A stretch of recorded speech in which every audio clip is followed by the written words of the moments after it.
তৃণমূলের কতগুলো মুসলমান নেতা মেছে দেয় আমার গলায় জুতা পরিয়ে টাঙ্গিয়েছে বিকালবেলা আছে। এগুলো যত করবে তত ভালো হবে। মেদিনীপুরের লোক দলমত নির্বিশেষে আমাকে ভালোবাসে, আমিও দলমত নির্বিশেষে মেদিনীপুরের লোকজনকে ভালোবাসি। এবং না নেওয়ার কোনো দরকার নেই, ছবিটা বেশি করে দেখান। মুখ্যমন্ত্রী লোকসভা নির্বাচনে কাঁথি থেকে তমলুক হেঁটে দিয়ে গেছেন, কাঁথিতে হেঁটেছেন 8-7 কিলোমিটার। ভাইপো তমলুকে বাস নিয়ে এসেছিলেন, 5 স্টার মিছিল করেছেন, বলেছিলেন অধিকারী মুক্ত পূর্ব মেদিনীপুর চাই, আর মানুষ ওদের পিসি ভাইপো মুক্ত করে দিয়েছে।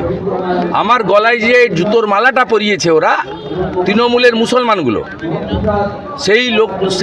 সেই ছবিটা ভালো করে যদি পারেন দেখান, যত দেখাবে একদম সাফ হয়ে যাবে। শুধু পূর্ব মেদিনীপুর নয়, অবিভক্ত মেদিনীপুর থেকে সাফ হয়ে যাবে। প্রতিবাদের ভাষা কি এইরকম হওয়া উচিত?